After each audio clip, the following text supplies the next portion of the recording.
साहिल बाबू। अरे ओ साहिल बाबू, समय न लगाइए कि जिंदगी में आपको क्या करना है, नहीं तो समय तय करेगा कि आपका हमें क्या करना है। बात को समझ में आ रहा है? अब थोड़ा सा ध्यान देते हैं और आज से पढ़ेंगे गुप्त वंश, यानी किसके विषय में? गुप्त वंश के विषय में। और गुप्त वंश के जो संस्थापक थे उनके विषय में थोड़ा सा गंभीरता से देखने की कोशिश करेंगे। अब देखिए कहता क्या है, जो गुप्त वंश के जो फाउंडर है, जो संस्थापक हैं, उनका नाम है श्री गुप्त। नाम क्या है? श्री गुप्त। और श्री गुप्त गुप्त वंश की गद्दी पर 240 में बैठा, लेकिन ये धथुरा टाइप के आदमी था। यानी कोशिश तो किया, लेकिन जितना जोर शोर से करना चाहिए, इसकी कोशिश, इसकी मेहनत, इसकी रंग लाया ही नहीं। किसका नहीं लाया? श्री गुप्त का। अब देखिए श्री गुप्त के विषय में ऐसा कहा जाता है क्या भाई, कि श्री गुप्त जो थे मगध, मगध मतलब क्या? जो अपना बिहार, पश्चिमी बिहार और साथ में उत्तर प्रदेश के आसपास के सीमाओं में कौन सा वंश का अस्तित्व था? गुप्त वंश का। अब देखिए जब थोड़ा सा हम लोग इतिहास पढ़े, जैसे होता नहीं है फटा पोस्टर निकला हीरो, उसी प्रकार से जब उठाएं पर्दा तो पर्दा के पीछे निकला कौन? निकला श्रीगुप्त। श्रीगुप्त को हमने देखा तो पता क्या चला भाई, कि ये जाति के वैश्य थे। जाति के क्या थे? वैश्य थे। और वैश्य के जनाब बोलते हैं बनिया। अब बनिया के जीव होता है एकदम धनिया जैसा। नाम क्या है? बनिया। और गांव घर में बनिया को कहते हैं साव जी। और साव जी का काम क्या होता है? किलो बटखारा लेकर के सामान को तौलना, बेचना, यानी व्यापार करना। किनका काम था? वैश्य का। और वैश्य कौन थे? श्रीगुप्त। और श्रीगुप्त जो थे किस वंश के थे? गुप्त वंश के थे। कहो सोनू बाबू, ध्यान दीजिए जनाब थोड़ा सा। अब देखिए जाति के वैश्य थे, और साथ साथ में कहता है क्या, कि जब गद्दी पर बैठे तो बैठने के बाद इन्होंने महाराज की उपाधि धारण किया। कौन किया था? श्रीगुप्त धारण किया महाराज की उपाधि। और इनको कुछ उपनाम से भी जाना गया है इतिहास में। किसको? श्रीगुप्त को। और इनको जो कहा गया था आदिराज, यानी श्रीगुप्त को आदिराज भी कहा जाता है। जैसे हम लोग गांव गवई के हैं तो हम लोग किसी को देखते हैं एकदम, उसको देखिए सरकारी स्कूल हो चाहे प्राइवेट स्कूल हो, उसका नाम वहां पे बेजोर है, लेकिन घर में उसको प्यार से लगता है ए जोर, यानी स्कूल के नाम बेजोर है, घर के नाम इजोर। तो इसका निक नेम क्या था? श्रीगुप्त का। ऐसे तो महाराज की उपाधि इन्होंने धारण कर लिया, लेकिन आदिराज भी कहा गया। लेकिन आए तो बड़ी जोर के साथ, लेकिन कर ना पाए शोर के साथ, यानी गड़बड़ा गया, कहानी खत्म हो गया था। यानी वो कहावत नहीं क्या है, कि हमने प्यार किया था बड़ी जोर के साथ, हमने प्यार किया था बड़ी जोर के साथ, लेकिन अब थोड़ा करेंगे गौर के साथ, क्योंकि उसे देखा था कल किसी और के साथ। तो कहने का मतलब क्या था, कि कोशिश तो किए बड़ी जोर के साथ, लेकिन सब कुछ गड़बड़ हो गया जब देखा था किसी कल और के साथ, तो उम्मीद पर पानी फिर गया। अब देखिए श्रीगुप्त जो थे ना, इनका कहानी क्या हो गया? खत्म हो गया। यानी 280 में चल गए। कौन चल गए? गुप्त वंश के संस्थापक श्रीगुप्त चल गए, लेकिन इनकर होनहार बेटा आया। अब बेटा का नाम है घटोत्कच। नाम क्या है? देखिए था लिखते हैं घ नाम है बेटा जी का नाम घटोत्कच। अब पता नहीं कच कच क्या कर रहा था, नहीं। अब देखते था ध्यान से, तो कहता है कि बाबूजी मरलन, अब बेटा जी बैठलन। बैठलन कहिया 280 में। बाबूजी कब मर गए थे? 280 में। बेटा जी बैठ के कब? 280 में। कभी ना कभी हो तो मरबे ना करेगा, जन्म घुट्टी पैदा पी के थोड़ी ना पैदा हुआ। अब देखिए ये 320 में मर गया, तो कहावत है कि लाइक फादर लाइक सन, जैसन बाप वैसन बेटा। ये जब गद्दी पर बैठा, कौन बैठा? घटोत्कच।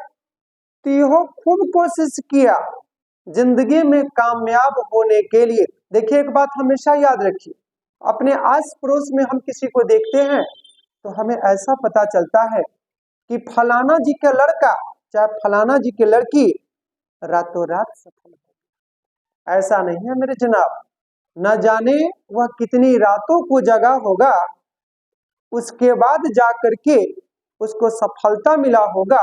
तो लोगों को तो लगा एक पल में ही सफलता मिल गई, लेकिन जो सफल हुआ है उससे कभी जाकर के पूछिए तो पता चलेगा कि एक दिन के सफलता के लिए न जाने अपनी आंखों से कितने दिन का नींद क्या कर दिया था? कुर्बान कर दिया था। देखिए जिंदगी में सब कुछ मिलेगा, लेकिन वक्त कहता है कि थोड़ा हमको और वक्त दो। तो हम लोग करते क्या है ना कि उम्मीद हम लोगों को कभी छोड़ती नहीं है, बल्कि उम्मीद का दामन ही हम लोग क्या करते हैं? छोड़ देते हैं। इस कारण से सक्सेस हमसे बहुत दूर चला जाता है। अब देखिए इनके विषय में पढ़ रहे थे, यानी गुप्त वंश के संस्थापक श्री गुप्त हुए और इनका बेटा आ गया घटोत्कच। ये जब गद्दी पर बैठा ना, तो बैठने के बाद यहो खूब बेजोर कोशिश किया कि हम अपने साम्राज्य को बढ़ाएंगे, लेकिन इनका जो साम्राज्य था ना, ये मगध के आस पास में ही क्या हो गया? सिमट कर के रह गया। किनका? घटोत्कच का।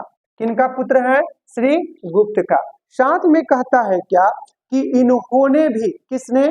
यानी श्री गुप्त का जो बेटा था, इन्होंने भी क्या कर दिया? महाराज की उपाधि धारण किया और गुप्त वंश की गद्दी पर बैठा। कौन बैठा? घटोत्कच बैठा। उपाधि क्या धारण किया था? महाराज। अब देखिए कोशिश तो किया, लेकिन इसकी कोशिश में उतनी जोर और बेजोर नहीं था, कामयाबी नहीं मिला, जिस कारण से इतिहास में इन लोगों का नाम उतना जो होना चाहिए था उतना हुआ नहीं। अब कहता है कि जब मर गए ना, तो मरने के बाद इनका सुपुत्र हुआ और सुपुत्र का नाम था चंद्रगुप्त प्रथम। यानी श्री गुप्त का बेटा घटोत्कच, इसका बेटा हो गया चंद्रगुप्त प्रथम। और चंद्रगुप्त प्रथम जो था ये गद्दी पर बैठा था 320 में। कौन बैठा था? चंद्रगुप्त प्रथम। और 335 में क्या हो गया? जनाब का निधन हो गया। ऐसा कहा जाता है क्या भाई कि गुप्त वंश के वास्तविक संस्थापक यानी रियल फाउंडर किसको कहा गया? चंद्रगुप्त प्रथम को, क्योंकि इसने अपने साम्राज्य को यानी डूबते हुए नैया को तिनका का सहारा अगर किसी ने दिया था तो उस व्यक्ति का नाम क्या था? चंद्रगुप्त प्रथम। इस कारण से गुप्त वंश के वास्तविक संस्थापक किसको माना गया? चंद्रगुप्त प्रथम को। जैसे छोट छोट लड़का रहता है तो कहता हो पप्पा, कोनो कोनो कहता हो बड़का पप्पा, कोनो कहता हो मझला पप्पा। तो पप्पा तो सब है, लेकिन ओरिजिनल के गो है जो बोलता है सीधे पप्पा, और बड़का पप्पा, मझला पप्पा, छोटका पप्पा, वो सिर्फ नाम के पप्पा, लेकिन अपन पप्पा कौन? यानी अपना जो खास होंगे सो। तो उसी प्रकार से इसमें सब तो हुआ, लेकिन वास्तविक संस्थापक कौन हो गया? चंद्रगुप्त प्रथम। बैठा कब था? 320 में। अब मर कब गया? 335 में। इसने अपने साम्राज्य को बहुत आगे तक बढ़ाया, मान सम्मान पद प्रतिष्ठा खूब चार चांद लगा दिया। किस वंश में? गुप्त वंश में। और साथ साथ में कहता है ये भी शादी किया। कौन शादी किया? चंद्रगुप्त प्रथम ने क्या कर दिया? शादी किया। देखिए शादी जो करता है वो भी पछताता है, और ना करता है वो भी पछताता है। तो लोग कहता है कि देखते हैं करके क्या सजा है और क्या मजा है। नहीं, अब देखिए थोड़ा सा आगे बढ़ते हैं तो पता चलता क्या है कि लिच्छवी कुल की कन्या थी और उनका नाम था लड़की का कुमार देवी। कितना अच्छा नाम, कुमार देवी। शादियों हो जाएगा तो ये सब दिन कुमारे रहेगी। अब बचपन से लग गया नाम देवी। नहीं, भारतीय समाज में होता है कि शादी के बाद लड़की हो जाएगी देवी, ऐसे पहले रहेगी कुमारी। अब शादी हुआ किससे, कुमार देवी से, चंद्रगुप्त प्रथम का। और पति पत्नी बहुत बढ़िया से रहने लगे। अब रहने उन्हें लगे, इसी के बीच में इन्होंने क्या कर दिया, एक संबत चलाया। संबत का नाम था गुप्त संबत। नाम क्या था राजा जी, गुप्त संबत। आई गुप्त संबत जो चला था वो 319 में स्टार्ट हुआ और 320 में क्या हो गया, खत्म हो गया। उस संबत का नाम क्या था, गुप्त संबत। और साथ साथ में कहता क्या है कि जो चंद्रगुप्त प्रथम था यह अपने साम्राज्य को तो आगे बढ़ाया ही, और बढ़ाने के साथ साथ में क्या किया, यानी गुप्त वंश जो डूब रहा था उसको बुलंदियों की कगार पर एक सितारा की तरह क्या कर दिया, यानी चमकाने का कोशिश किया। व्यक्ति का नाम क्या था, चंद्रगुप्त प्रथम। नाम क्या था जनाब, चंद्रगुप्त प्रथम। देखिए कहावत है कि जिंदगी में हर सक्सेसफुल इंसान के पीछे एक महिला का हाथ होता है। वो महिला कोई भी हो सकती है। देखिए पीछे से बोल रहा है उनसे धतुरा आदमी कि सर ये गर्लफ्रेंड पक्का। और नहीं सुना है कि वो गाना निकला था बहुत दिन पहले कि मेरे पिया गए रंगून वहां से किया है टेलीफोन तुम्हारी याद सताती। तो ऐसा कोई मिलवे नहीं करता है, तुम हो तो अच्छा है, ना हो तो और अच्छा है, पर उसे तो है ये ना। तो थोड़ा सा क्या पढ़े थे हम लोग, गुप्त वंश के विषय में पढ़े थे। और इनका शासन, इनका अंत कब हो गया, 335 में अंत हो गया।